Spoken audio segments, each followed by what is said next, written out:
City of Highland Park, Illinois Committee of the Whole for April 14th, 2025. Will the clerk please call the roll? Councilmember Brockman. Here. Councilmember Ross. Here. Councilmember Tapia. Councilmember Littleworth. Here. Councilmember Stone. Here. Councilmember Bloomberg. Here. Mayor Woodburn. Here we have quorum. May I have a motion to approve the minutes of the regular meeting of the Committee of the Whole held March 10th and the closed session minutes of the regular Committee of the Whole meeting held on March 10th? So moved. Second. All in favor say aye. Aye. Thank you. Those minutes are approved. Our first item on our scheduled business agenda is proposed expansion of the exterior grant program to support community restaurant group. Ida. Thank you, Mayor, council members. So the first policy agenda item that is before you this evening is the consideration to provide an exterior improvement grant to a new restaurant that's planning to open in the Ravinia Business District. Representing the restaurant group this evening is David Silver. He's representing the restaurant group. He's also a longtime Highland Park resident, certainly knows our community, and we're excited about this new business venture that's located in the community. Included in the staff report is information about the restaurant. They are proposing to locate in a space that has been vacant for a considerable amount of time based on the investment that they are making into the space, as well as the restaurant incentives that we have presented to the business community. They sought assistance from the city for financial assistance beyond our current two programs that we offer. So presenting the staff report this evening is Jamie Elder, our business development manager. And I also just want to recognize Aaron Jason is our assistant city manager who oversees the business development division, and then Corey Cohn is our business development specialist. So we have a short presentation that we'll present this evening, looking for your policy feedback on this matter, and then we're able to answer any questions that you may have. Great, thanks. Oh, I'm sorry, just one other thing I just wanted to share too. The larger policy question pertaining to these business incentives, specifically the food and beverage grant as well as the exterior improvement grant, are scheduled in June at a committee of the whole to talk about the incentives overall. So how many we've had, how the program is working overall, and then we'd be seeking your policy feedback at that time, whether or not we want to continue them or make changes. And then the boutique incentive as well will be part of that conversation. Great, thank you. Thank you. So good afternoon, thank you. Opportunity to present to you this exciting opportunity to welcome another new business to our great, wonderful city. My name is Jamie Elder. I'm the new business development manager. So I had the opportunity to meet many of you, but for those I haven't, I look forward to being able to meet you, and thank you again for all the welcomes that I had over the last month. And so today we're going to talk, as the city manager just mentioned, we're going to talk about the exterior grant expansion consideration for community restaurant group. It's presented by Mr. David Silver. So within our agenda, we're going to talk about the proposed project at 565 Roger Williams, which is in the Ravinia District. And I also want to discuss the policy consideration regarding the exterior grant modification. And as we discussed, the central programs as a whole will be discussed at a future meeting in June. For a little background, for those who are familiar with our two programs, the Exterior Improvement Grant Program first expanded in 2023. The goal is really to provide assistance to sales tax generating businesses. And one of the things we want to do is also provide it to property owners as well. And the grant award amount is reimbursable. And that's the important part is after the project's completed, 50% of their investment up to a maximum of $20,000, each up to a 5-year period and up to $100,000 total in assistance from the city. And so, as we stated, it's reimbursable, 50% of eligible expenses. Payment is made post-project completion. And also, you can see a brief summary of what we did in 2024 and 2025. So the annual budget for this particular central program is $100,000. Year to date, we've approved 2 businesses, and we got 2 more under consideration as of today. In 2024, we approved 12 businesses, and you can see that spent and unspent forms, which is also in your staff report. And then we also want to discuss the food and beverage improvement, interior improvement grant program, or the F&B grant program. And so that program, the goal is really to attract, retain, and expand businesses, food and beverage operators. We really want to remove the financial barriers to really produce economic growth and output and opportunity, and also, again, want to attract new food and beverage operators to the community. And this grant reward is full service grant cap is reimbursable up to 50% of eligible expenses, up to $150,000. And the limited grant cap is reimbursable 50% of expenses up to $100,000. And so the grant program summary, reimbursable 50% of eligible expenses, payments made post-project completion. And again, you can see a summary of what we've achieved to date. So in 2024, the grant budget was $750,000. In 2025, it's $375,000. In 2025, we approved 2 businesses to date. You can see the spent unspent funds. There was an error in the staff reporting, so there was 2 businesses that were approved. In 2024, the approved grants were up to 4 businesses, and you can see the spent unspent funds. So let's discuss the project at 565 Roger Williams. And so basically this particular project is a new restaurant that's being created by Community Restaurant Group, CRG, as they're known, in the Ravinia District. So it offers a modern Midwest cuisine over open flame by James Beard awarding restaurateur. So that's a nationally recognized award. That'd be something bringing great recognition, visibility to the city. First forecasted revenue would be $6 million in their first year. The size of the location, 4,200 square feet on the interior, 2,800 square feet on the exterior. They're offering dinner 5 to 7 days a week, brunch on the weekends. And of course, with business volume, they also want to explore operating lunchtime as well. And then when it comes to job creation, looking at about 50 plus new jobs, they do want to hire locally with emphasis on even high school kids as well to really expand our culinary cuisine to the younger audiences and spur more job creation.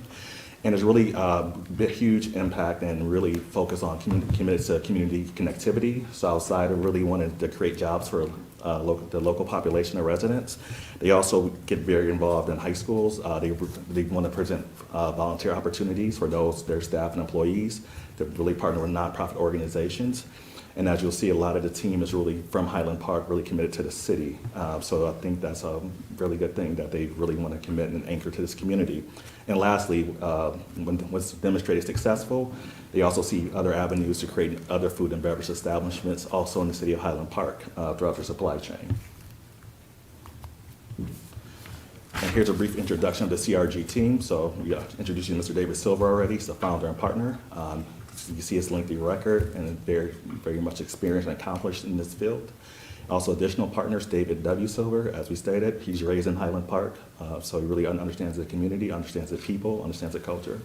Andrew Freeman managed their customer development, and then John Priest, who managed their financial, along with a host of other partners and people on their staff.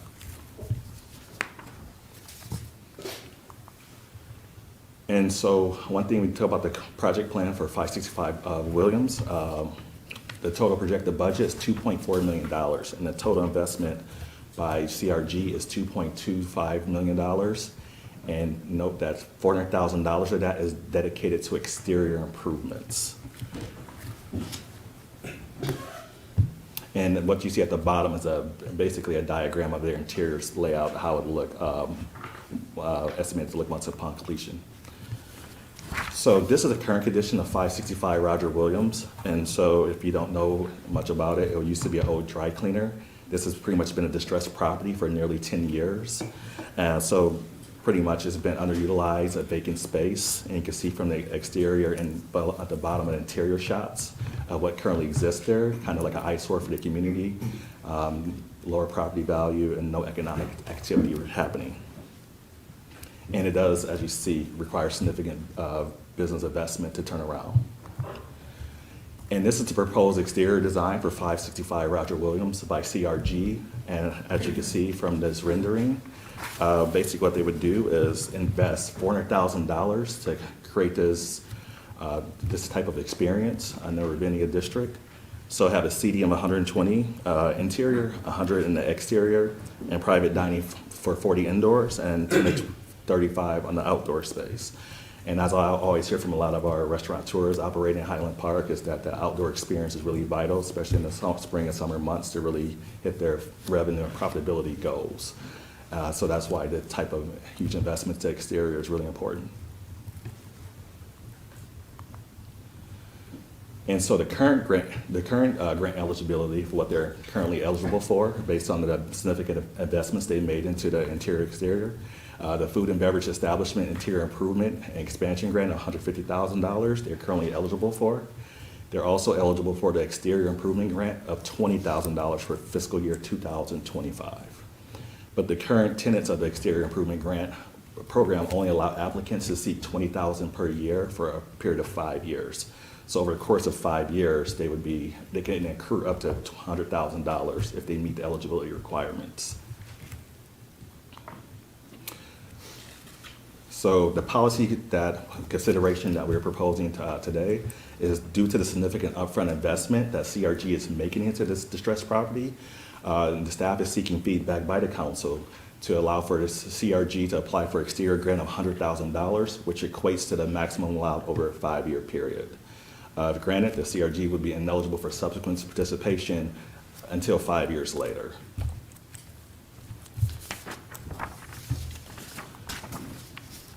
And so one of the things we did want to mention is that this would be in consensus to their exterior improvement grant. So we looked at we had the exterior improvement grant plus the $100,000 that they're seeking for the interior improvement grant. Great. First of all, thank you. We're beyond excited for this project to come to Roger Williams, to that space in particular. When I looked at the pictures of the improvements, I was like, wait, is this the same building? I mean, it's just like magic. It's incredible. So, and just the whole concept sounds super exciting. And we're delighted that you've chosen Virginia for this spot. So thank you. I saw hands going up all over the place. Anybody over here, Andres, if you want to kick us off, and then we'll take it. Yeah, well, I want to echo the enthusiasm, Mayor, that you're expressing here. We know we have been suffering with that empty property for a long time. And so I think that this request meets two objectives of ours. One is obviously vibrancy through exciting restaurant groups, and they meet that criteria. It's innovative, it's different. So we want a variety in our restaurant experience, not just more restaurants, but ones that kind of fit a unique niche. So I think it meets that criteria. And I think one of our strategies is to really make sure that empty storefronts get filled, but this in particular has been a particularly painful one. You know, a decade is way too long, and you know, they're offering a sizable investment to take care of that long vacant property, and I think we need to, because of that extra need and priority need that they're meeting, the request to ask us to maybe consider flexing our policy in a way that feels very reasonable. It still fits the $100,000 budget over a 5-year period, front loaded. They can't dip into that over 5-year periods. It's just really a paying up front. So I think it's very reasonable for the return on investment and not only investment economically, which is their case, but a return on investment on vibrancy. Mm-hmm. And the sooner we can get this project going and up and running and filling that space in Roger Williams, I think the better for not only the restaurant and whoever goes to the restaurant, but for the entire district, because that would just sort of add to already the vibrancy that's already happening there. And I think strategically be a very important investment that we should be a part of. Thank you. Julie? I'm sure. I ditto to everything you said. I was really excited reading this proposal. There were so many different aspects of it. The James Beard chef, the food network piece, the clear investment in Highland Park in so many different ways, not only the property, but hiring, and it's just a great investment. And I think that, at least I hope, we can be flexible with the incentive program that we have. And I guess the only other thing is that I'm just really proud of, I'm happy and excited by the incentives and the investments that we've made, including in existing restaurants. So I do hope we can support this. I was, like I said, excited reading the packet. Absolutely. Annette, and then Marissa? I was wondering if I might hear other people's comments, Sure. just because maybe they'll ask some of my questions, and I won't have to bother everybody with it. Marissa? So I am also think this is incredible new restaurant, great for Ravinia. I love that, you know, this is gonna be filled with the property that's been vacant for 10 years. I also think the idea to bring in and like local schools and also eventually invest in hopefully some other places in Highland Park, it looks like, based on reading in that packet, other concepts, and would be great. I think this is definitely what the incentive program is used for. This is an anchor, and hopefully it could bring in more exciting developments in the future. So I would definitely think that we should move forward and grant them this incentive. So thanks. Kim? I appreciate the creative thinking of staff in coming up with a way to make this work, and I'm glad to have this fill a long-term vacancy. Tony? I want to start by giving you a little of my own personal history relative to this issue, which we're going to be discussing more extensively in June. I don't support the general incentive program because I don't believe it's the part of municipal government to become an investor in private business, just as an overarching background. I'm very excited that you're coming here. I think it's a great plan. It's absolutely great for this location for all the reasons that have been discussed. But the city of Highland Park shouldn't be involved in that. And actually, these are incentive programs, and my understanding is that you'd already decided to come here before you heard about these programs. So this isn't really acting as an incentive. I like everything that you represent. You are going to be an excellent restaurant that is going to differentiate itself from a lot of the other things going on here in Highland Park. I think it's going to be very exciting. I hope that it will attract other businesses both to that area and to Highland Park in general. But it's my understanding economically that restaurants are difficult businesses. They operate on small margins, and to run a restaurant, you have to have a clear, well-thought-out business plan. And I'm sure that you do, understanding the people who are involved in your organization. I can't imagine anybody more qualified to make those kinds of decisions. So when somebody makes a decision to come to Highland Park, it's a good economic bet based on the economics that have already been considered by this applicant. We don't need to add taxpayer money to an investment that's already been determined to be a good investment privately, and I'm comfortable with that. We have used this to incentivize restaurants that didn't already choose to come here. Whether that's a good idea or not is a subject for our time in June. The fact that you will be hiring locally, I think, is terrific and important, but this money isn't going to really incentivize that. This is already going to be coming here. And I have a hard time looking at this as an investment or an incentive after the fact. And for that reason, I'm not supporting it. Please understand, I fully support your organization and what you bring to Highland Park. I hope you'll let me in the front door after this, because I want to be there, and when I saw the plans, I was very excited. But as a representative of taxpayers, I'm uncomfortable with this particular arrangement. Among other things, one question I have with respect to the $20,000 a year improvement grant, how many people come back 5 years in a row to ask for the grant? Do we know that? We've only been here for a year, so. I thought we had But other. we had $5,000 grants.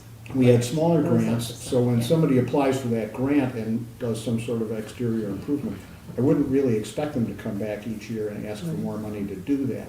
So that's not much of a concession in my eyes, strictly on an economic basis. So those are the concerns that I have. I understand that it's not shared by a majority of members of the city council, but that's where I'm coming from. Thank you. Annette? Well, Sure. Okay. just Councilmember Bluebird, just to Yeah. answer your question, so it is rare that that would happen, but knowing that the program, that they are eligible each year, what some businesses may choose to do is to do their projects in piecemeal. So for example, they know they gotta get a sign, right, so that's more of a priority, but then what they may do is some landscaping in front, and then apply under the old program for that cost share for landscaping at a subsequent year, but it's Or not. an awning, or whatever. That certainly makes sense. I guess my other concern with respect to that is if other businesses in this year want to apply for that, will we have the money to do it? We're gonna have to make changes to the budget. I understand that's a small thing, but that's a consideration. And the other consideration is, if we do this, and just in terms of the project itself, it's a worthy project, I get it. But does that mean next year, another perhaps less worthy project that didn't qualify for other financial arrangements with the city of Highland Park asks us to make a similar concession? Hey, I'd like 5 years in a row of exterior improvement grants now. Maybe I'm not such a great business, but I'd like that now. You did it for this other organization. And so that's a problem that we have to address as well. Absolutely, all things we need to take under consideration. Right. Annette? So thank you, that helped with 2 questions, I really appreciate it. So I actually completely favor the incentive program, I think it's a wonderful program. And I love the concept, and I do want to say to my fellow council members that at the PDC, when the presentations have been made over time, they were phenomenal presentations. It's why they got a unanimous vote of confidence to bring this forward to us right now. I love the concept, I love the pictures, I've learned a lot, and I think it's great. That being said, I do have some questions about the incentive concept, because I think the 150,000, obviously, they fit in perfectly, and it's wonderful, and that takes us one place. But that being said, a lot of what Councilmember Blumberg really figured into my thinking, which is number one, how much is the landlord putting into any improvements, especially exterior? About 300,000. Okay, so that's good to know, because that was not in our Yeah, information. I think it's about 250,000 of tenant improvement allowance, and then they're doing a bunch of tuck pointing around the building and other exterior work, interior work, HVAC, things like that. So that makes me feel better. That's number one. Number two, it was my understanding that the tenant was putting in about 235,000. And if I look at that and I say, we're giving 150 and we're getting another 100 up front, then in theory, we're giving 250, the tenant is putting in We're 235. putting in a million, we're putting in 2.25 million. Right. Okay, that's investors and the tenant, correct? all Well, the that's same, on yes. the, it's the right. Okay, but I just wanted to make sure, so that's very That's the helpful whole also. project as a whole. Okay, so that's another point that I want to clarify. Then the only other thing was, it had to do with the 20,000 per business per year, meaning up to the 100 max. And we have money from 24 that we didn't fully spend out. We have money in 25. Well, I guess my question is, can we still use money from 24's 100,000 that we didn't use the full amount for the exterior grants? Secondarily, can we use the remainder of the 25? Do we go into the 26? Where are we getting the money from? Number two. And frankly, to the council member's point, businesses are a very risky business. And I would be much more inclined to doing the 150 right now, the 20,000 right now, and revisiting this in a year as to the additional 80, or increments of either 20 or up to the remaining 80 that you're eligible for, rather than putting in the full 250, meaning the F&B and then the 100 up front. I'm a little bit worried about putting that much up front and not jeopardizing our full program of incentives, but putting it all in one barrel when frankly, this was also to be allotted to other businesses. And they've asked for small bits, but they've asked for a sign. But that sign is really key to that business or that exterior improvement. They have come to us. That's why, did you say we had 8 or 12 businesses that came to us for signs and this and that last year? Let me see. You want more slides? Could you advance the slide? Oh, You're on here you food and go. beverage. summary. Yeah, All right. so we go back to Sorry, the, back go to one the more, exterior. the other way. Who has it? Right. So how many grants did we give out last year? 12. I believe, oh. I'm sorry. there you go. One more, actually, the other way, you passed it. Whoops. The other direction? Yeah, go forward. So, in Right short, there. so it's actually it's 12 for 2024 that we gave out in relation to exterior, that were granted exterior. Unspent funds from exterior grant for 2024 were 27,000. It's a little, I believe it's a little over 100 for food and beverage. And there was also some boutique incentive money that was not spent, that was unspent in 2024. Staff's plan is to have all those incentive funds requested in the May budget amendment moved into 2025. Okay, so So that's, that would cover this as well as still provide for. so in many ways, I'm very comfortable then, if that's the case, with the 20,000 for this year, for 2025, but so as not to take away from other businesses in Highland Park, to do the 27, so to offer them 4,722.74, and to revisit this next year. But I just feel it's putting all of our incentives into one business that we really want and we really like, but we have other businesses here we need to support, and that was the whole purpose of the program. Johnny? So I guess following up on that, my original question along those lines is, how would we make that accommodation? If we're giving all of the remaining money this year to this business, if we had other applicants, is that something we can accommodate through budget amendments? Yes, that is correct, yes. Okay. We would not go into 26. I thought we always said we would do it on first come, first served basis up to Right. $100,000 cap. So once we do 100,000, you're saying we're gonna just take another 100? To your cap.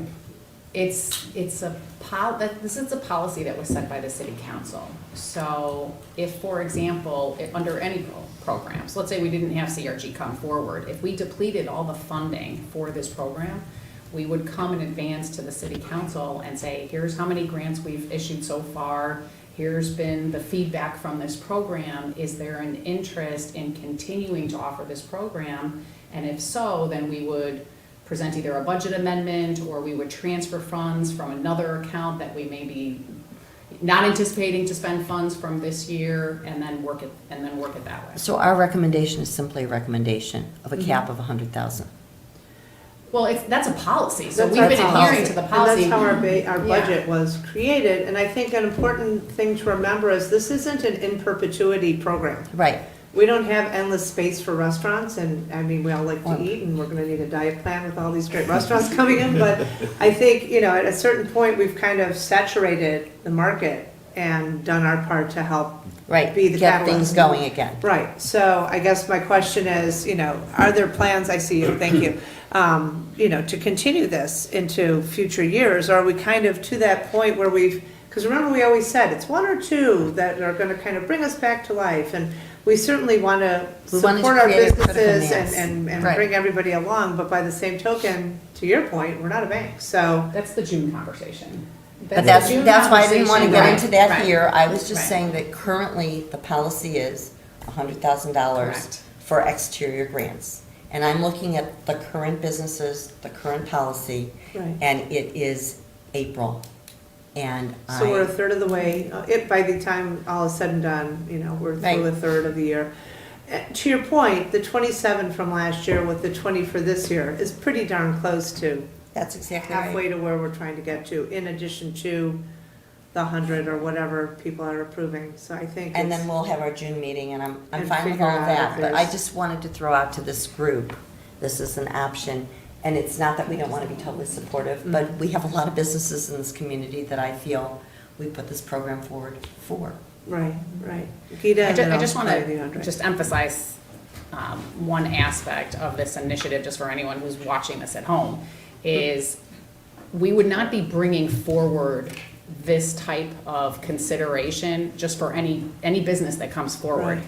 This is a unique site, given how long it's been vacant and given the investment that's needed to really renovate this property for this purpose. So just like the boutique incentive, we tell the brokers, don't promote the boutique incentive. That's really for us to proactively communicate with prospective businesses about it. This would not be eligible just for any business that just knocked on our door, but we are promoting just the general exterior improvement program and the general food and beverage, because that is what is eligible for all businesses if they meet that basic criteria. Erin, how much is left in the boutique incentives? That's not already spoken for, $250,000. So that was one of the reasons why staff considered this to bring this forward, was understanding that you could utilize $100,000 from that unspent funds of boutique towards this if need be, and still have plenty in the exterior incentive program line item. They all three incentives come from the same budget line item, so it's like interchangeable Right. dollars there. Okay, so does that change your mind? No. Okay. Because they're separate pots, and I still view it as other businesses who might come for a boutique incentive. Boutique incentive, right. Andres and then Tony. Yeah, I mean, my recollection from the debate about how much to budget for these different programs, some of us advocated for a bigger number, and but it was all new, and the argument back was, well, why don't we bring it down and see how it goes, and then see what the demand is, and then if there's a case to be made to, move it up because of the demand and the opportunities, then we would look at it, and that's basically what I hear you saying, and that I'm not concerned that if we grant this incentive program as it's requested, that come later in the year, some really compelling boutique, not boutique, but facade improvement or interior improvement request comes in, that we won't be able to find a way to fund it. I'm not worried about that, especially as we're at the $20,000 a year, back to that policy, which is, we can find that money, and the point that has been made, this is a unique property that is the reason why we're looking at this exception, so I'm not worried about that. And I think that from a business perspective, there is a lot of planning, a lot of risk. It's part of doing business is to take the risk, but in the end, a business requires some sense of planning assurance. And I just feel that kind of holding on to $50,000 when we could just go all the way and let them just say, okay, we got the money we need on this end as they continue to sort of round out the rest of what they need, rather than leaving them guessing to say, oh, well, we almost got there, but we're 50,000 short. We're going to have to come back. Maybe we'll get the other 50,000. I don't think that's a good way for us to make decisions that leave a loose end that way when we're that close to closing the gap. I'm seeing heads nodding and not everybody's head is nodding. Okay. In fact, just want to make one more point. Sure. I know there's a philosophical difference around the table around the role of use of public money for the private enterprise incentives. Just to do the counterpoint, I believe that we have a fiduciary responsibility to manage the people's monies responsibly, and having a AAA rating and a balanced budget is indicative of us managing the expenses on behalf of the taxpayers. But I think part of our fiduciary responsibility is also some portion of that taxpayer money that we have a responsibility to invest it wisely. Mm-hmm. And I see this more as a return on investment decision, not an expense decision. And so the idea is, yes, it's investing the people's money so that there will be a return on vibrancy, a return on revenue, increased tax revenue for the city. So that's where I feel comfortable with a private-public partnership concept that has a return on investment for the citizens of Highland Park. Okay. Tony and then Yumi. Just briefly, why do they not qualify for the boutique incentive? So do you have it's right here. So there's years of experience as a restaurant group. There's minimum number of revenue that needs to be earned. So this restaurant group as a whole does not meet that criteria of number of years working together, having another restaurant concept. Each individually have worked on endeavors, but collectively as a group, so nor do they meet the minimum revenue threshold for that. I appreciate that. I'm not going to get into a philosophical debate. I raise that strictly so that everybody understands the premise to what I had to say before. And it may sound counterintuitive, and I understand what Councilmember Littler is getting at, but I have to say, my issues are philosophical. In terms of managing the budget, it doesn't make sense to me to make the applicant come back 5 years in a row to ask for $20,000 each year, especially if, as a whole, this group wants to do this. So I get what you're saying, and I, keeping in mind what I said before about other businesses that may need the money, which is why I asked the question, how do we manage the budget if we do this, which is that we can. So it doesn't, as a practical and economic manner, although it's contrary to my philosophy about whether we ought to do it at all, if we're gonna do it, we should do it. In for a penny, one in for a year. pound, not. Yes, Okay. just in 1 year. I think it's a burden to the applicant to have to remind us every year, hey, we want the next $20,000. If the majority of the city council wants to do this, and it appears that they do, then it doesn't make, in terms of simplicity and budget management, to have to come back every year for 5 years. Okay, thank you. Yumi? I first want to say that I appreciate that there is a difference of opinion at this table. You know, whether this is taxpayer money that we're, you know, spending, and it's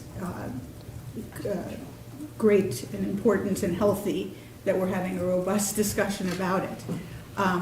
I struggled with the larger incentive packages that we've been offering to new restaurants, but I had two things for me. I mean, one is that I've seen what has come out of these and how excited residents are Right. about it.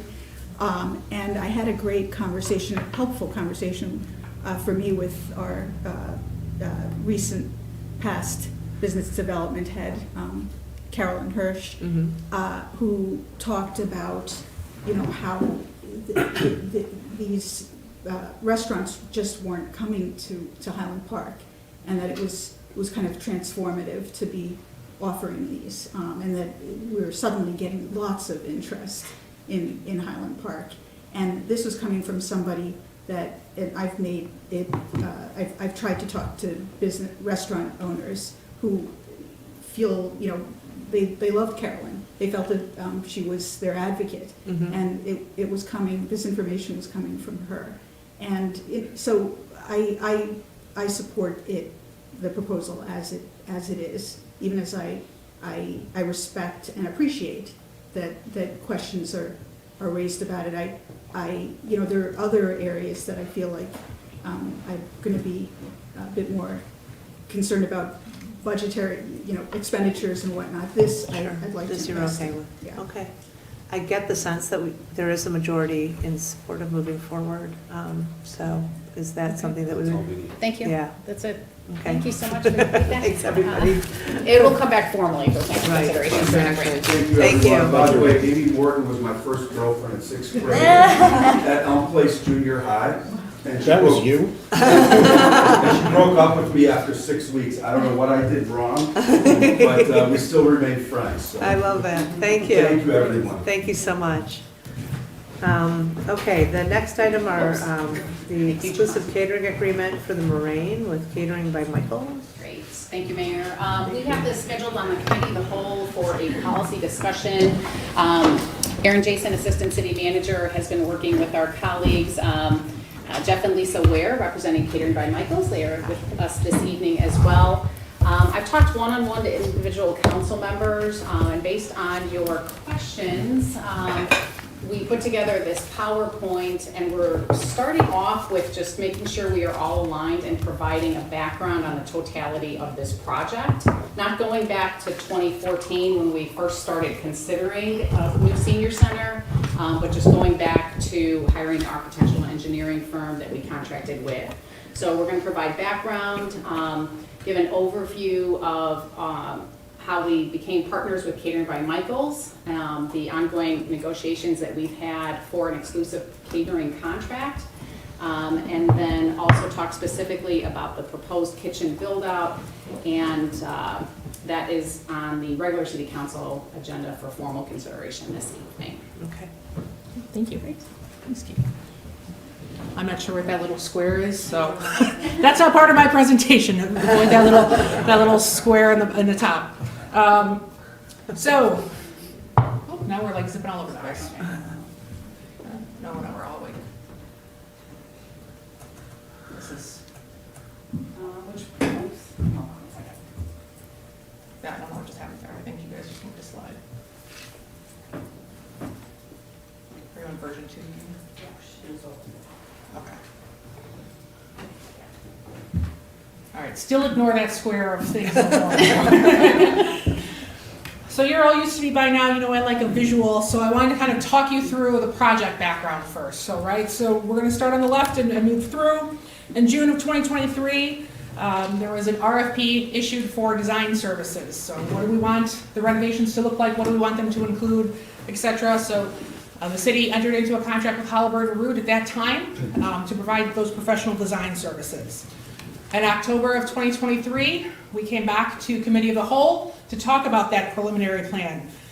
What we discussed was phasing the project by level at that time. That was what we originally came to talk to you about. We realized that the budget that had been preliminary set for this project was well under what it was going to take to actually affect any change in that space over time. At that time, when we talked to council, the discussion, it was agreed that though the expense would be significant, we should move forward with construction of both floors, not to just do the upper level, pause a few years and come back and do the lower level. So then at that same time, there was a suggestion by a council member and then determined as a whole that the kitchen would trail the rest of those renovations and move forward at a later date. And part of that had to do with where we were in the process with our exclusive catering agreement. We decided to kind of stop, wait, and reassess once we were further along in that project, and we'll talk a little bit more about that on the next slide. So last August, the staff also brought forward for council consideration a dedicated senior center entry. So a new entry, which is under construction right now. We're very excited about it. If you haven't been past there recently, it's really coming along. And so that has an impact a little over $749,000, so about $750,000, we'll say. So we're on the third one on the bottom, so we're at right now, August of 2024. And then tonight, on the council agenda, there's consideration for the actual build out of the kitchen. So there's some change orders that aren't related to the kitchen on there that are about $25,000, and then the kitchen build out, which is a little over $900,000. That $900,000, I want to make sure I point out, includes $120,000 in contingency. 20 for design, 50 for the construction company, and 50 for the city. Just one quick clarification. Are the appliances part of that also, or is that a separate cost? That separate cost of $151,000 and some change, that actually is already in the budget for furniture, fixtures, and equipment. So that's in the 7.2? No, that's a separate budget. This is construction budget only. So that is separate. So this 926 that you see on the screen, or you would have that little weird The building box of the building versus Right. the things that interior, go inside. putting stuff into the building. Okay. So other things that we've voted on recently for furniture, fixture, and equipment, the banquet chairs, benches, office furniture, etc. That was all budgeted for previously. Excuse me, is this for a full-service kitchen, or is this No. for a warm-up kitchen? This is for a catering kitchen. It's like a catering, I would say like almost catering plus. It's a finishing plus. So it is for the finishing, but allows for a little bit more if the use should change over time. If we want to partner with CBM, Catering by Michael's is CBM. When I'm talking, sorry, I'm used to calling them CBM. If we want to partner with CBM for senior center programming, we heard at that October 2023 meeting, wouldn't it be great if we had a cooking class, if we had some other kind of demos take place as part of senior programming? Having that little plus, if you will, allows for that kind of demonstration to happen in the kitchen. So right now, this is a finishing kitchen. What does that mean? That means about 40% of the, tell me if I'm wrong, whereas 40% is completed at their commissary kitchen in Morton Grove. The rest is finished on site. 60% is done in Morton Grove, 40% is done in the kitchen. So that final finishing touches. The best way to explain it is if you think about like a grilled beef tenderloin. If we're serving a beautiful tenderloin to a guest that night, that tenderloin would obviously be fully broken down in our kitchen, seasoned, grill marked, and otherwise sent to the Moraine raw in all intents and purposes, so that we can finish it on site and it goes down a hot plate of line and then ends up in front of a guest 30 seconds later. So the quality of the food is as high as it can get, but no ingredients or commissary deliveries would be stored on site. Everything would be prepped and prepared at our primary commissary. Thank you. This is why it's helpful to have the wares here. And then I just want to point out too, I know there was a question on why wasn't the budget for the kitchen build out included in previous conversations that we've had about construction for this project. It was determined not to put it in at that time because for us to add an allowance of any amount would be disingenuous at that time. we would not know what the final cost would be until we were through design, through contract negotiations, et cetera, with both Catering Michaels, with Halliburton Root, and with Leopardo Construction. Now that they've been on site, they've worked in the site, they understand how the different nuances work for those pieces. And so if we had done an allowance or even had a really great estimate done for what the kitchen build out would have been to keep an allowance when we began construction back in April of '24, those numbers wouldn't be accurate anymore. I mean, we're seeing numbers changing daily. So as I've talked with the city manager about, any delays we have just keeps adding expense as we move forward. I have a quick question. Yes, ma'am. The time sensitivity of this decision, is this related to tonight's decision at the council? Is that, because I'm trying to balance Tank having sufficient time to present to us, but I also don't want to put this on hold if it needs to be decided by today, and you know what I'm saying? And I don't know help me out here. Yes, I can move through the Catering by Michael's exclusive catering piece quickly. That's not what you're voting on tonight in council. Council consideration is the kitchen build out and the purchase of equipment, and those are very timely. So that being said, I'm going to presume people did their homework and have read through what they were supposed to read through. And I love your presentations because they're always awesome, but I also can't create time from nothing. So I'm trying to figure out, can we kind of jump ahead to what needs to be understood for Sure. the evening, if that makes sense? If we're okay with the project background, this was all in her report. It was. This is the It catering was. background. Right. This process started in 2019, and here we are today. So, Right. And Catering by Michaels, I just want to point out, has been a great partner with us throughout the pandemic, waited out with us, Right. with the understanding that we would be moving forward together in the future. So, And I think for those who had a question about, well, why can't you just build out a kitchen and have anybody come in? We read about that in the packet as well, that it would be then putting the burden of event planning and management, and we'd have to hire full-time staff to do all the event running. And so that's why we've had this sort of exclusive following the RFP request with Catering by Michael. So I know that was a question that came up at one point, and I thought the report answered it beautifully in terms of why have we ended up with just these people to minimize the variability of who's using that kitchen, what's in that kitchen, how that kitchen condition is being left for the next people. Mayor, can I just, Sure. so we can, unless there are questions, we can just jump to the kitchen build out. But one thing I just want to make sure we're all on the same page on, and that's why the background was just very important. So we went into this project and we had a committee of the whole meeting talking about the kitchen build out. And we talked about just having a shell as part of the construction project and coming back later once we know exactly what's going to be there and actually bid it out and have that. So that was in the fall of '23. So I just want to make sure we're all on the same page of that, because we had a number of questions of why is this happening now? And so that was kind of the background on that, which fast forward gets us now to the kitchen build up. Wait, I think philosophically, there is a question I'd like to raise at this point, and I don't know if Yeah, you I do mean, too, but I have no recollection of that conversation. And, yeah, I don't know if anyone else on council does. I do not. That we were going to be That we're just talking about the creating a kitchen. shell and yeah, and that this would be an add-on later. well, I just want to say that philosophically, I mean, I do remember that we had some conversation of it. Right.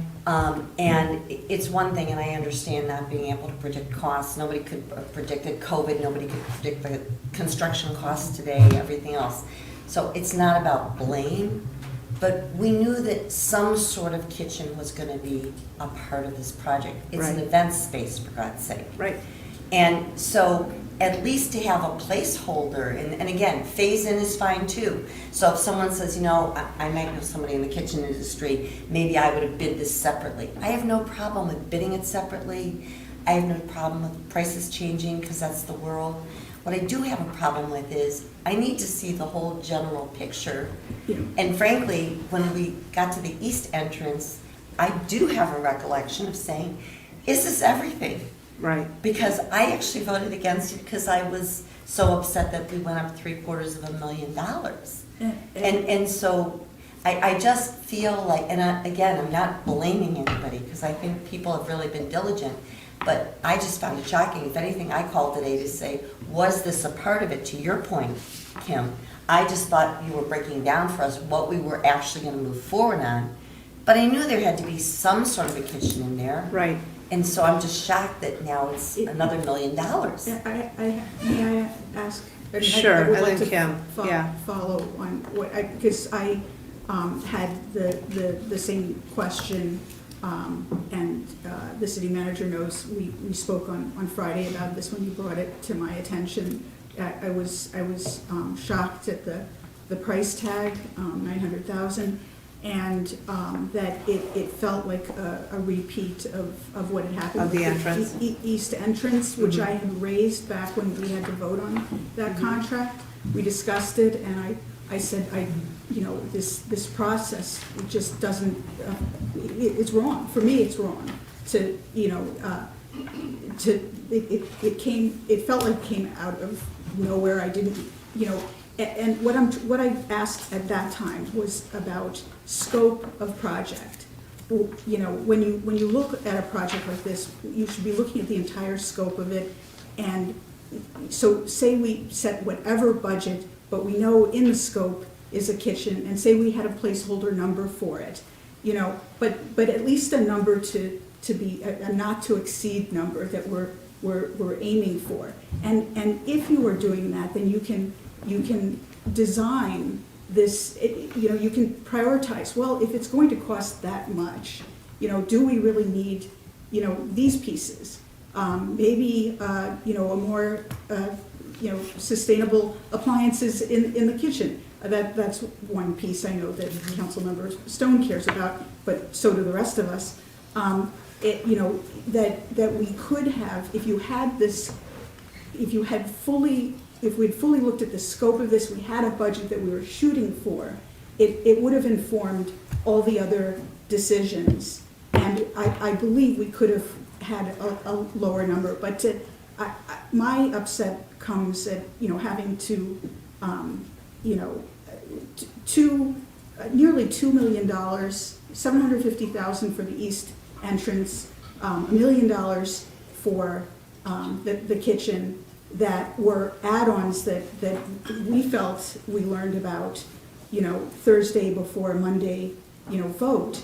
And it feels like we could have engineered the project differently with, prioritized, had we known these costs were coming.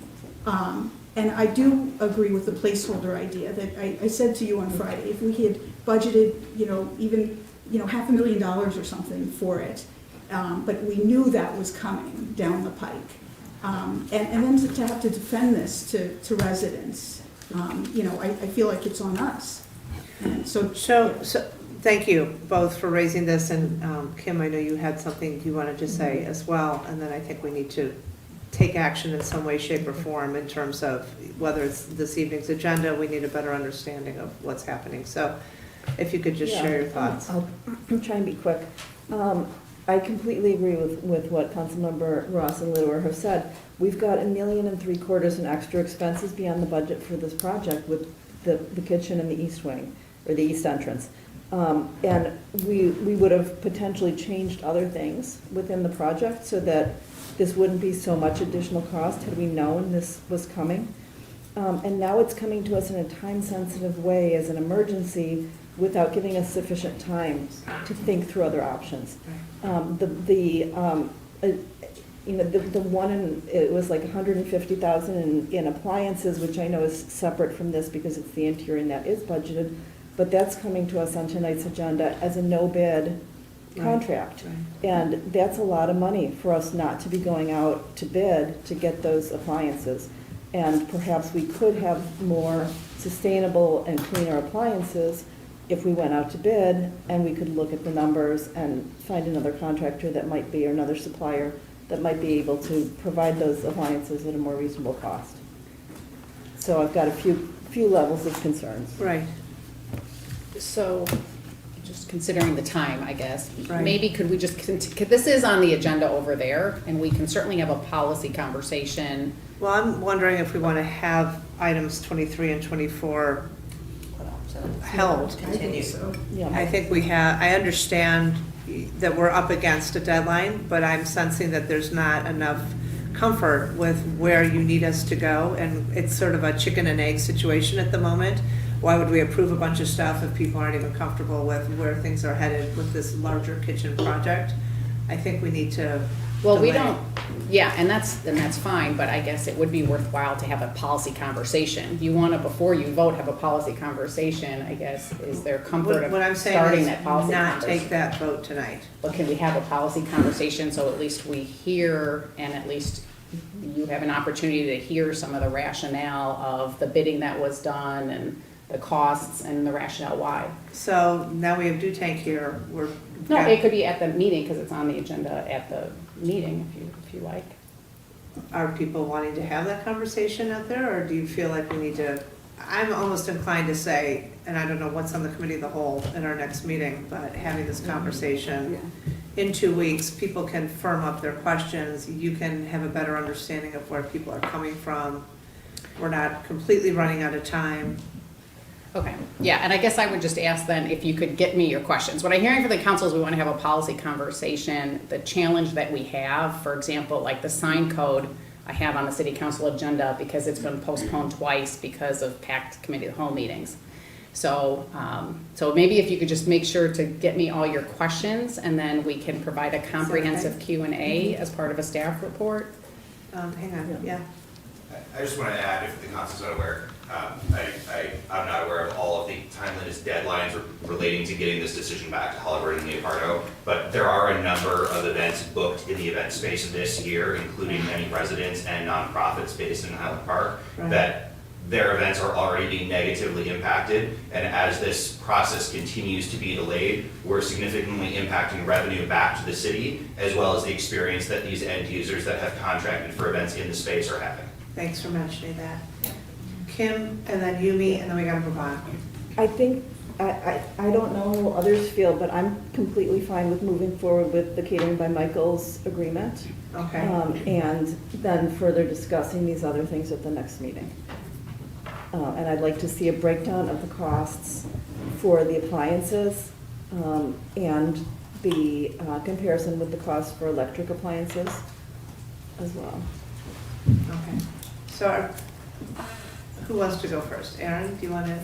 If I could just address one thing with the electric appliances, we did cost out electric appliances along the way. I don't have like written quotes, but we did call different groups. One of the major concerns about the electric appliances is that though they are great for residential right now, they are not up to par for commercial. It's very similar to our conversations about electric vehicles, good for some of our city business, not good for some other parts of city business right now. So even with those prices, even if we could meet them, even if we use sustainability funds, they are still not the type of quality appliances that we're going to be able to utilize.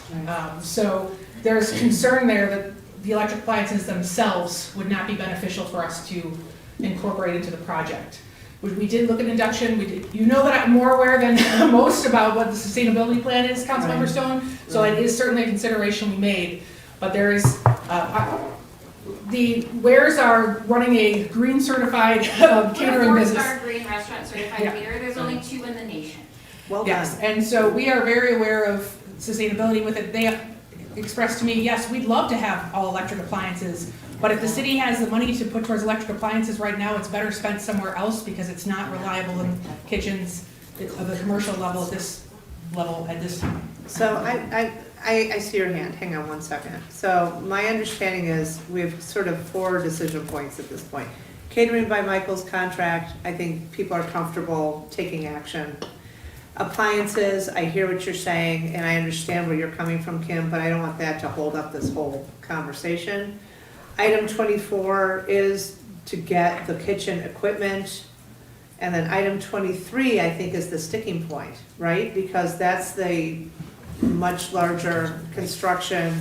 I mean, I understand, why would you approve buying kitchen supplies if you can't build out the kitchen yet? But we also need the kitchen for these events. We're losing $10,000 for every event that we host at the Moraine since dating back to July of 2024, because the kitchen isn't built out and we're having to go out and rent every single thing that's needed for every single event that comes in. And we we had a lighter calendar last year because of construction, but we don't have a lighter calendar this year. People want to have events, And we which is have great. weddings and galas and people's most important event to them booked Right. in that space. And it's not set up operationally to be this venue.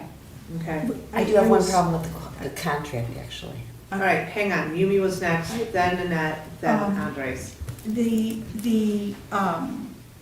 You know, I would like to see the prices for The kitchen supplies? kitchen supplies. I'd like to see the breakdown of the $900,000 as well For the for construction? the construction. That is in the packet. It was in the, Yes, Yes, both the equipment both were in the packet. Yeah. and the. That's why it was I'm sorry, 1,200 I'm sorry. pages long. Yeah, you know what, I'm sorry, I do remember that. What I'd like to not have is a third experience like this. I do want to make it, you know, clear that the east entrance, the kitchen, I don't want a third experience, God forbid on this project, but really, you know, Ever with again.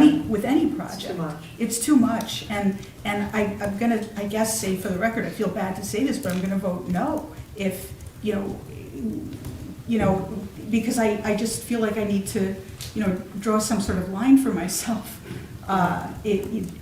Anyway, that's what, I just wanna change our processes. And with all due respect, you know, to and I feel for the people who've booked, you know, events, I really do, but it shouldn't be on us as city council that, you know, this problem, you know, developed. That's what I want to say. In I terms feel of project management, In you're terms of frustrated project with how the management, yeah. process occurred, that it was yeah. bifurcated, and that now we're at this point where we're feeling the sting of prices. And I'm feeling, Unfortunately, you the know, library is having the exact same situation, so I think this is sort of a we cautionary have to tale. change this. It can't be, you know, $1 million project that, you know, addition. The good news is we have a lot of old people in town. Just kidding. So the senior center will get a lot of use and hopefully a lot of people celebrating, but I understand, and I'm not trying to be flip. I understand the concern Yeah. of this council. We're trying to be responsible with I other mean, people's. here we are talking about, you know, these much smaller grants and I, which I care about, you know, very much, but I'm just Right. saying that we're talking millions of dollars here. Yeah, absolutely. The good news is you can amortize it over a lot of years. Right here, the revenue. There you go. Yeah. This is a very conservative, just if I don't, sorry, Mayor, a very conservative, again, conservative estimate is within 4.5 years, not only the kitchen build-out construction costs, but the equipment would be covered by event revenues. So that's just something to consider as well. So that's an important data point for people to recognize, that even though it feels awful now, it'll be covered within the next 4 to 5 years. In terms of, Which is why down the line, I completely support this. I just completely agree with Councilmember Ross that this process cannot continue like this again, because I don't want to do these piecemeal. My problem with the contract has to do with community groups, and it has to go with our sister governments. And giving them a percent- discount? Yes. You And don't I- want to give them a discount. No, I want to give them a significant discount, and I want us to be, and We have so. that, that's in there. No, I know, but I don't think it's enough, especially now for community groups. And that's why I wanted, that's my problem, but we never got to that part of the discussion. So, you know, you just said, So given that we're literally running out of time. I know, that's why I didn't want And we to. have to make decisions. I think there's also the possibility, if necessary, if that's your one big sticking point, to come back and propose an amendment to the contract. But I think holding up construction and throwing this back into the face of the people who have reserved these spaces Right. is a problem. And so I guess. I understand what you're saying, I'm just saying, I may have to vote no also, because it's both of those problems for me. And so if we have to move on, then we move on with it. Right. But I am not happy with the way it's broken down for community groups. So I'm gonna go to Andres, who's been super patient. Yumi, I'm gonna ask you to wait. Okay, Andres has his there's- turn. And then I see you in the back, and John, you're not on the There's council yet, something so I I can't have to call on say, you, I'm sorry. gonna, there's something I have to say, Mayor. that- Okay, wait, Andres, go ahead. Yeah, well, for the record, I agree that I also have problems with the process, how it's unfolded. And this issue of piecemeal decision-making just keeps showing up in a chronic way in a variety of different things. So here's yet another example. So now, given that, it is what it is right now, and here we are, and now we're facing some dilemmas. For me, you know, there is a dilemma between front-end expenses, which we're debating now, but also the forfeiting of revenue, which has been Right. stated very clearly. And now we're at this tension, and my position is, if push comes to shove, you know, from a business perspective, you know, when process starts to choke revenue, then we have things backwards. Right. You know, the process could be better, sure, but now we're at a place where now if we keep holding on to process to get the process even more fixed, or try to save some more money on the front end, Yeah. but we're losing money on the back end. Right. Lose every day that there's a delay for construction or permits or whatever. It's Inflation. an immediate, and inflation goes on, there's an immediate impact on the bottom line. You know, the accountants go right back, you know, oh, another delay in the permit, another delay in construction, that costs us this much, and it goes right to a debit. So I think we gotta just kind of, you know, factor in the loss on the, maybe it's gonna be more expensive than we want it to be, but we're gonna pay for it one way or another if we forfeit expenses. And it's not, forfeit revenues. And it's not only that, but it's forfeiting revenues and brand impact and customer service and reputation, Right. which becomes very difficult to recover from, on top of the loss of business just on its own merits. Thank you. So I'm in favor of, we're not happy about the process. We have to resolve this on an ongoing basis. It's a chronic problem, but on this issue, I believe we gotta move forward. Thank you. I- No, he's going next, and then I'll call on you, Oh, and then we oh, gotta sure. wrap this up. And That's fine. Marissa hasn't had a chance to talk, and do tank, we're hanging in there. Go ahead. A contract with us is not even on the agenda for this evening, that's not Right. pressing, we're happy to come back and Right. talk about questions and continue That's great. conversations with Aaron Thank about you. discounts and anything else. Approving the equipment package is important, especially with tariffs potentially coming. It's Right. not critical that happen this evening. If that has to wait 2 more weeks, it's not ideal, but it's possible. Approving the construction this evening is the most pressing thing. Gotcha. Thank you very much. That helps, thank you. Okay. Can Marissa go, because she hasn't had a chance to talk? Thank you. So I agree with the process in the future to, work better with giving us more notice if possible. But I would also say to leave it on the main meeting tonight, and I think we do need to move forward as much as, the amount is very high. I think, I don't want to hold up all the, now that it got mentioned to us that there's already events scheduled, and we don't want that to be a problem. And then, yes, to get out that we can't hold these events, that's not gonna be a good That's not look for okay. us either. Right, okay. Give me 1 minute, please. I just wanted to say that in answer to the question about revenue covering, the cost, The cost. what if this project, because we had set a budget, had cost $2 million less? It was Or- 3.1. I mean, what if we had been able to do that? We don't know this because we didn't approach it this way. So I I'm think just saying- we've got that Okay. question well defined. Okay. And I think we do need to have that conversation. I am gonna challenge the statement that this has been a chronic problem. This is not a chronic problem. This is a challenge that our city staff has had, given fund balances and how we spend money and how we accrue money. But I wouldn't say necessarily this has been, a chronic problem. This is just how things are. But that being said, I know the message has come through loud and clear.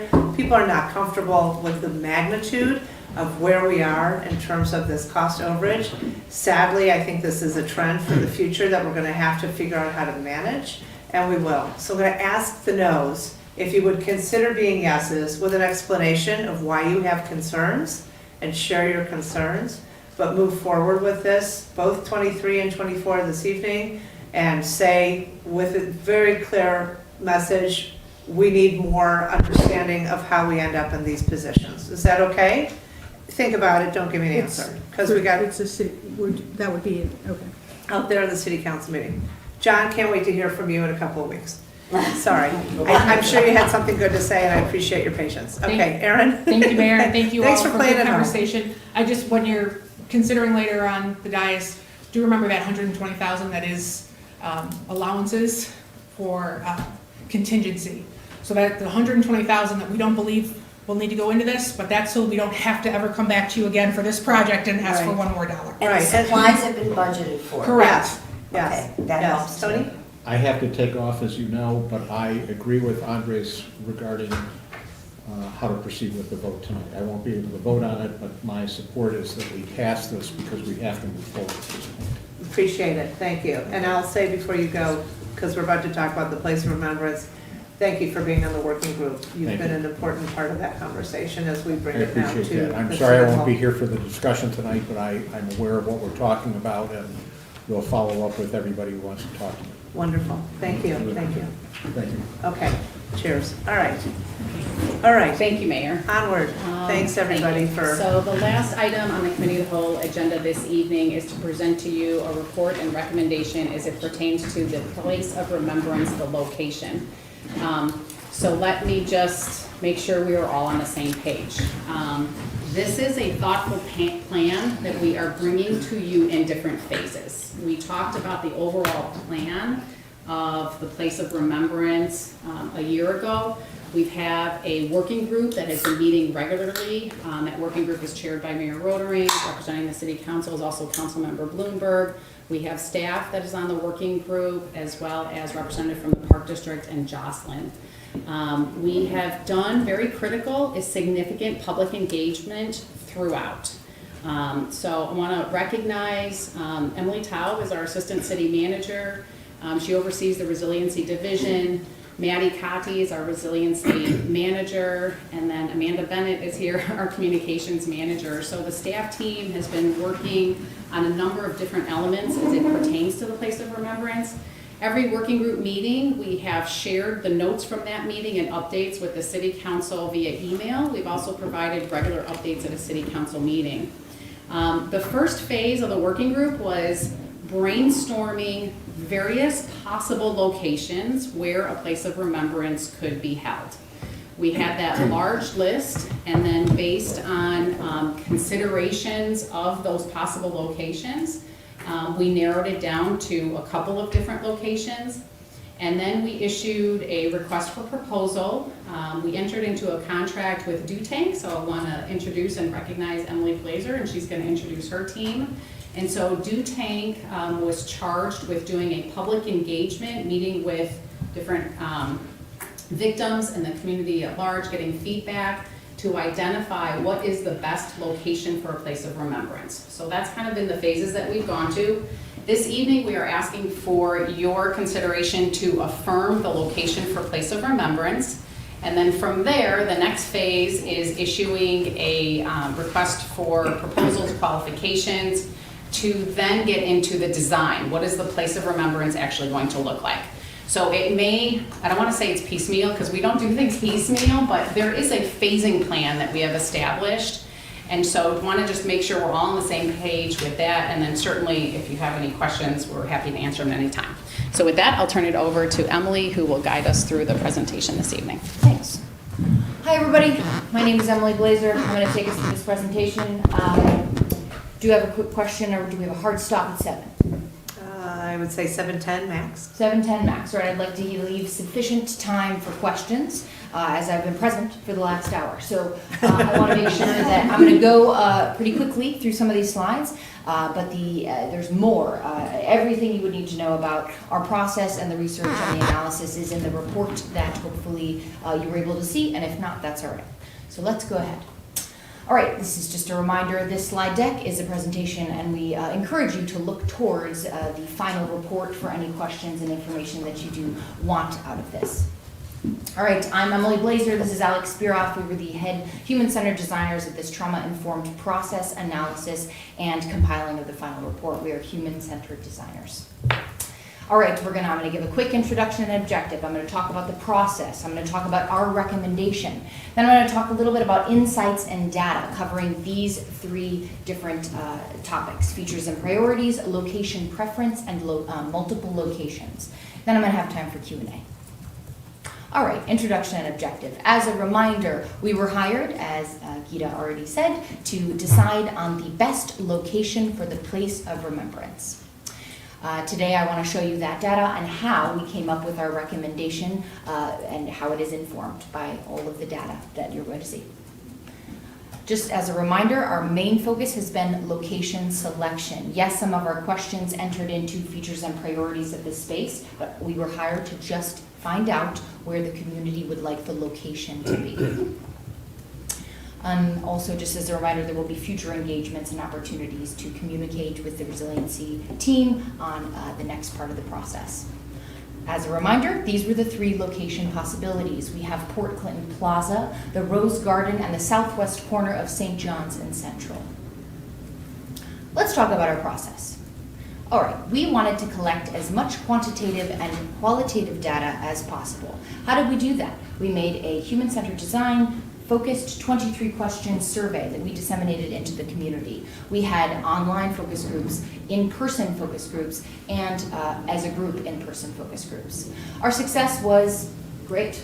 We had 938 survey responses from the community, an 85% completion rate of said survey, and a 63.2 rough response rate, which we calculated from the number of clicks to the survey. We also almost tripled our sample size goal of 380. We also had a lot of success with our, there we go, online focus groups. We held 3 of them. We had 1 in-person focus group. We did 5 personal interviews on the phone with next of kin and present of and injured. In total, we had 28 participants. That was more of our qualitative data. We were able to ask follow-up questions. We were able to listen to people for as long as they needed and hold space for them in their process to share where they thought the location should be. This is a very large screenshot of our analysis process. I'm not going to talk a lot about this, but Alex and I have been doing analysis on all of the community feedback that we received for several months. All right, survey demographics. I'm going to go pretty quickly through these ones as they are available in the final report. But the point of this slide is to show you that we had great engagement. As you can see, on the left, that's the connection to the shooting, and on the right is the age of the people that engaged with the survey. We also had a lot of success in our focus groups as far as who was offering their feedback in the different categories of participants. As you can see on the left, the upper left circle graph is the survey demographics, and then the center large circle graph is the participants of the focus group and interviews. Okay, now here we go, the recommendation. Our recommendation is to have a prominent primary place of remembrance at the Rose Garden and a subtle secondary place of remembrance at Port Clinton. Now let's talk about how we got to that recommendation. We saw a lot of consistencies in the survey, in the focus groups and interviews, in the open-ended answer questions, and our follow-up questions for people. There was a lot of alignment on what people want out of features and priorities. Features and priorities for the place of remembrance. Now, again, I'm going to go a little bit quickly through these as this is all available in the final report. But on the left, we have the survey data. On the right, we have the research insights. And we saw a lot of alignment between what people wanted out of the top features. The top 4 in the survey responses were the same as the top 4 in the research insights. Similarly, when we asked people what was important to them, that the place of remembrance, we had them finish that sentence. If you took the survey, you might remember. And we also had a lot of crossover here with what people said. They wanted it to be respectful, beautiful, meaningful, quiet. In focus groups and interviews, we went ahead and we asked people to describe to us what they meant. What did they see by respectful? What did they see by beautiful and meaningful and quiet? So on the right, we had some wonderful elaboration on what does quiet mean?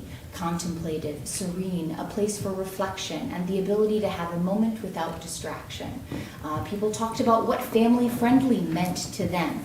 They talked about it being accessible to families. They talked about some maybe wanting to bring their children there. They also talked about that they didn't necessarily want it designed for children. Our focus groups and interviews, they gave us a lot of extra information that we weren't able to garner from the survey. Also respectful, what does that mean? What do people think about that? They wanted it to be respectful to victims, to families, to those present and injured, and be considerate of impact and trauma experienced by the community.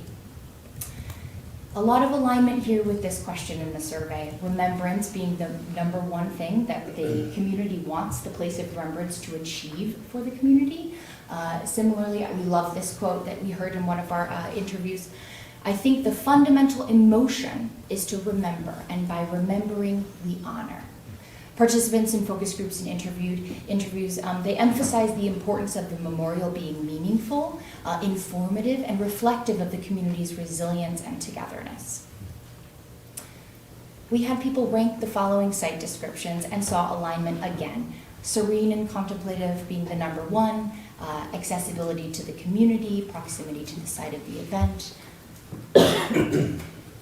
All right, this is one I like to talk about. What are the top 3 things you want us to keep in mind when selecting a location for the place of remembrance? We asked this question in the survey. We had, I think, so the top one being respect and honor. Second one, quiet and peaceful environment. Third, victims' names and recognition. Fourth, accessibility. Fifth, community and unity. 529 people responded to this question, and they offered us 2,000 plus considerations. It's amazing, the community of Highland Park and what they want us to know about what is important to them for the place of remembrance.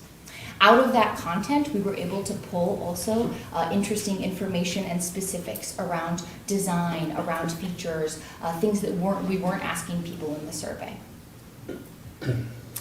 Now we're going to talk a little bit about insights and data regarding specifically the location preference. This is where we saw some inconsistencies between demographics. Questions centered around the location garnered different responses from the next of kin and those present and injured and community members. Let's see what that looks like. We asked in the survey, and which location should host the primary place of remembrance? Community members, that means not present and injured and not next of kin, they voted that they wanted it in a more remote and quiet location. That was the number one for them. Present and injured and next of kin, they voted that they wanted it more centrally located in town. So you can see there we're seeing some differences in answers. In our focus groups and interviews, we asked people to elaborate on this question.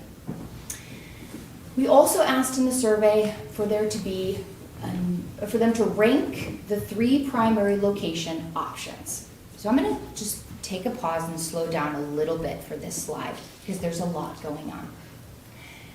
On the left, we see the ranking that the community members gave for the 3 primary location options. The Rose Garden was ranked number 1 the most times. St. John's and Central was ranked number 2 the most times, and Port Clinton Plaza was ranked number 3 the most times. On the right-hand side of the slide, you see present and injured and next of kin. Because those opinions were very important to us, and I didn't mention this earlier, given my focus on time and brevity, we separated out the surveys and we looked at just people who selected present and injured and next of kin. We compared those answers alongside of the community members that did not answer that was their connection to the shooting. That's how we got these separate answers. As you can see with present and injured and next of kin, Port Clinton Plaza was ranked number 1 the most times as far as ranking the 3 primary location options. The Rose Garden tied, okay? This is the one that gets a little tricky because we had people ranking. The Rose Garden tied, being ranked number 1 and number 2 in the ranking order. St. John's and Central ranked number 2 and 3 as a tie. So I'm just going to let you take that in for 1 second and remind you, we let people rank the top 3 locations, okay? I'm going to keep going. Okay, so we took this information, these differences between community members, next of kin, and present and injured, and we asked in focus groups and interviews, what do you mean by this? We asked, we saw alignment. We heard that the majority of community prefers the Rose Garden as the primary place of remembrance. We heard that next of kin and present and injured, there's a really high percentage of votes for Port Clinton being the primary place of remembrance. And we also heard that neither group identified St. John's and Central as a positive option for the primary location for the place of remembrance. Now we're going to talk about the multiple locations, insights, and data. In our initial responses inform secondary conversations. Let me tell you what that means. In the survey, we asked respondents if they were open to multiple locations for the place of remembrance, and we purposefully did not define what that meant. We used language primary and multiple locations, and we did not use the language secondary. Based on the insights we gained from the survey results, based on the insights gained from our focus groups and interviews, we noticed that people interpreted multiple locations as two primary places of remembrance. In the survey, the majority were not open to multiple locations. You can see we have similarities between community members and next of kin and present and injured. But in our focus groups and interviews, when we asked people and facilitated discussions about this question, and we heard people giving us insight into the fact that they believed we were asking them if they wanted two main primary locations for the place of remembrance, we saw a lot of changed minds. When we identified that one of the two locations is smaller and secondary with an option to engage with it or not, we noticed that people would say, oh, okay, I think I am open to that. We also saw that supporters of a primary place of remembrance at Port Clinton were open to two locations, with the smaller being in Port Clinton. This was important for people that really wanted to have the primary place of remembrance be in Port Clinton, and also shows us how much discussion and facilitation and context and nuance offered to the community about having two locations. In our conversations with next of kin and present and injured who were against anything in Port Clinton, this is just what I said, they changed their minds when they heard from next of kin and present and injured who were in favor of an acknowledgement in Port Clinton. So this topic and where the location for the place of remembrance goes has ignited a lot of feelings, obviously. And so when we witnessed these feelings come out in our conversations, it was very beautiful to see people change their mind and ask questions, even though they believed very different things and had different desired outcomes for the location for the place of remembrance. These are some direct quotes from focus groups and interviews. The last time I presented this, I read them out loud. Would you like me to read some of them out loud? I think they can read. We read them in the packets too. Yeah. Oh, you did? All right, well then. Moving on. Okay, so we also, when we were synthesizing, analyzing, talking to each other, listening to the recordings, reading the transcripts, we heard some larger questions being posed, some more philosophical questions. And they weren't asked to us directly, but we did distill them from what we heard. So what is the purpose of having two sites? Does that split or dilute the impact of the place of remembrance? We came up with an answer that we thought was helpful. We did not deliver this to anyone, but we did come up with this option to answer this question if it comes up.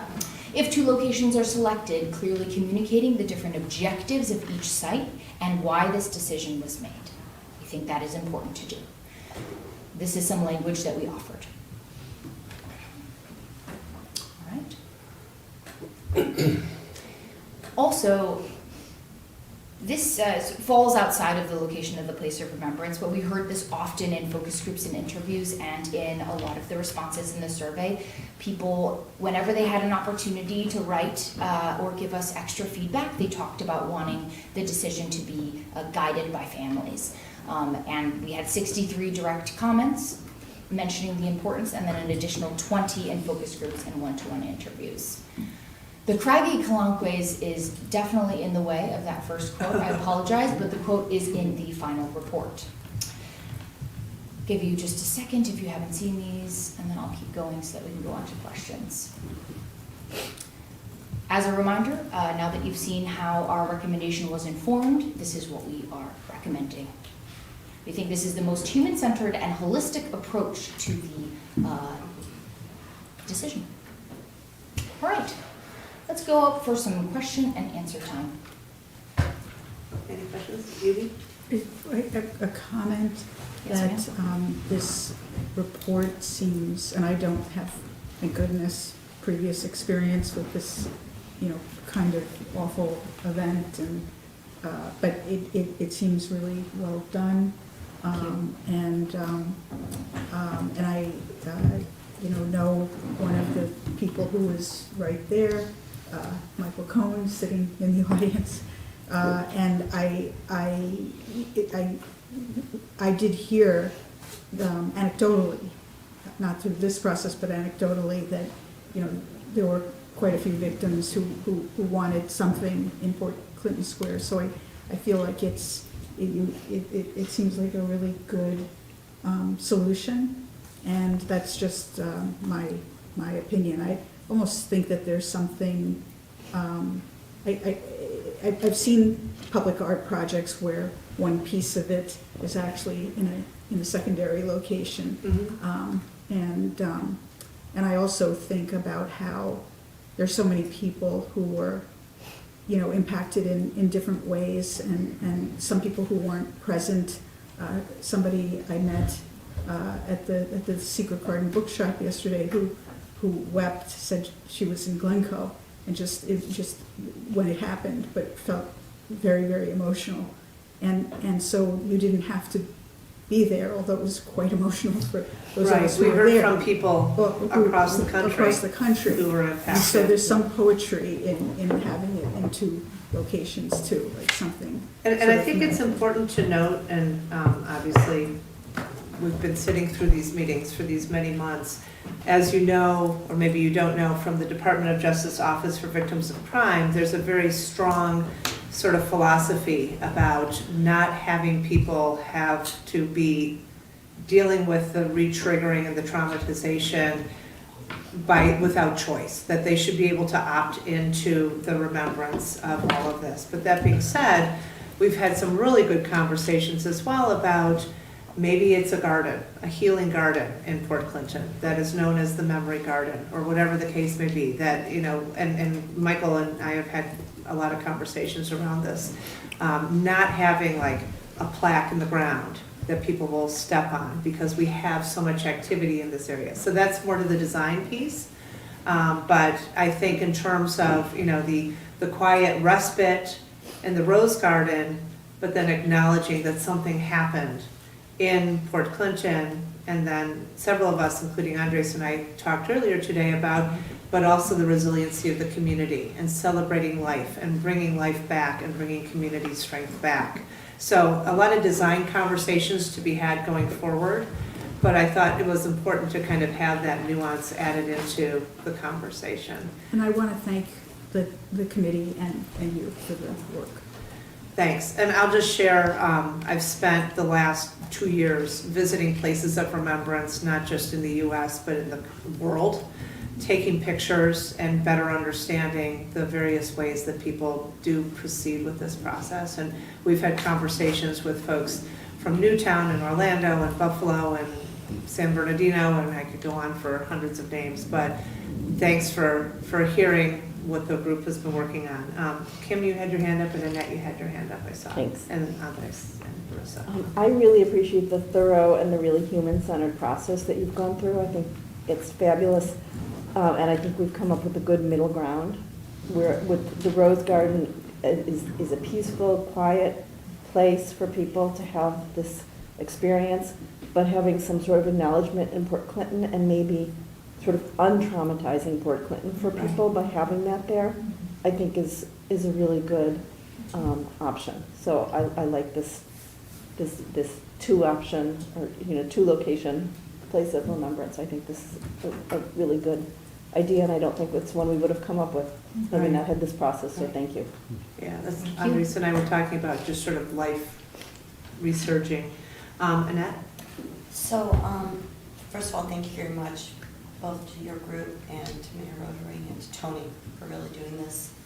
I have a bit of a problem with a couple of things. First of all, I really believe there were several people on the city council who were there that day who are no longer on the council. Mm-hmm. And we as a group are part of that community, that group that was affected.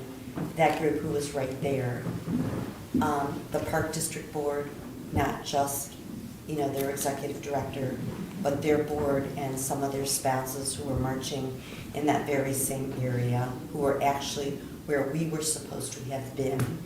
And So they were ended up directly in this line of fire, but we moved our place.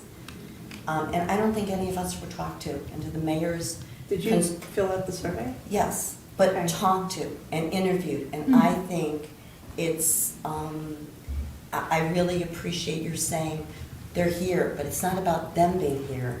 It's about the fact that I don't think we were ever heard. We had our representation, and I am grateful for that. But and I know how much time you've spent. But know that we did not participate in the focus groups, because we No. were not present and injured, and we were not next to the camera. Correct, but I think So we that wanted to give that process its space. to those people, to and that's good, but I think Yeah. in addition to that, certain of us who were in leadership positions and directly there never had that opportunity. And so for us as a group to make a decision with 20 minutes of, and frankly, I wanted to go through the numbers a little bit better because I don't think we've ever been able to give voice to that. And I look at numbers differently from other people. So for example, and I had really been, as you know, a proponent of the little corner thing, which I know is too small. And obviously I respect, because I know all the work that's gone into this, the decisions you've come up with, and I'm happy with it. But if you look at the numbers and you look at their first and second choices, so you have two distinct groups that came up with two really distinct answers for their first choice. But if you actually look at their first and second choice, when I looked at the numbers, and I could be wrong, they all came up with the corner group because that was sort of their second choice, one being in proximity and one being in the other. So I'm giving you my bias, but I'm also saying that I would have liked to been able to discuss some of these numbers before this decision has been made. No decision's been made, and we're having that conversation as a council, because the council makes the final decision. This is input from community engagement, and so now here we are. Right, and I, So feel free to share your position. Wonderful insight that this deserved more than 20 minutes by us. It will. I don't feel that 20 minutes is adequate, and I actually. So consider this the amuse-bouche. We will be discussing this further after tonight, okay? Thanks. Andres and then Barissa. And Kim, you're gonna make some comments and then hit the road because you're dying over here. I'm not gonna make comments now. Okay, No. okay. Go ahead. Yeah, as you all know, I do this kind of work through the corporation I work for, so it's excellent work. And the methodology that you walked us through and using each collection of data in a different kind of way to probe and get deeper and then to unearth when there seems to be a polarization, to see where there might be common ground without leading the witness, if you will. It was brilliant, and this is such a heartfelt and difficult trauma. You're dealing with people in trauma, and you're taking them through this process. So I feel very comfortable. More than comfortable, I feel that we have been in good hands with your approach. I think we made a good decision, very good decision, to bring you on to be the consultants, and you lived up to the task. So therefore, when you land on your conclusions, I feel very comfortable with the recommendations, and I think they are informed by the human-centric approach and take into account the dilemmas and the paradoxes and the care that this requires. So I like the two location recommendation, and also which would be the primary and the secondary, and I think it meets different needs for different people, and even for many of us, both places will meet different needs that we have, right? Right. So I'm supportive of the direction here. Thank you. Great. Barissa. Thank you for the presentation and all of the work for this. I also think the two locations is great, especially having something over at Port Clinton and bringing that area for people that want to go there and bring your families, and that's been the healing place for my family to go, but make in a new memories, and then also to have something there as well as the central area for Highland Park, to have the the fun and new memories that we have with festivals and but still have people over there that would want to. And you go were there. right We were there. right there, right at Dairy Queen, so, yeah, but we went back, several months later, and now we just think of, making new memories as a family, so, thank you. Yumi? I wanted to acknowledge Michael because I believe he's been to a lot of the meetings and I know he's been vigilant, about this, Right. this process and it's taken patience and time and he wasn't on the committee. And in my brief conversation with him, and I think he does speak for some of the victims anyway, they seem happy, or you feel happy with this outcome. And in any event, I just wanted to acknowledge that. And any other people who were at Ground Zero who were, attending those meetings. Right. I appreciate all of them. It's been an interesting journey with a lot of different perspectives, and so appreciate Dutank's excellent work and kind of carrying us along. Really appreciated the work that came out of all of this, and Maddie and Amanda and everybody. Emily has been a really strong and impactful participant, so thank you all for your work. As far as it's 10 after, people need to eat. And we need to get to our meeting, so I don't know in terms of Dutank coming back or how you want to proceed to finish this conversation. It seems like the majority of people are okay, and Nat has some thoughts that she still needs to share.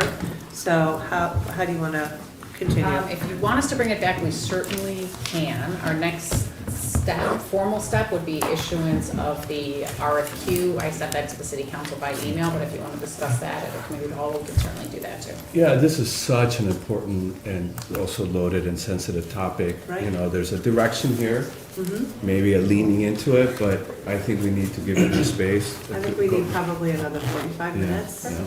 to have all voices heard. So, okay, with that, I'm seeking a motion to adjourn. So moved. Second. All in favor, say aye. Aye. Thank you. Thank you so much. Thank you.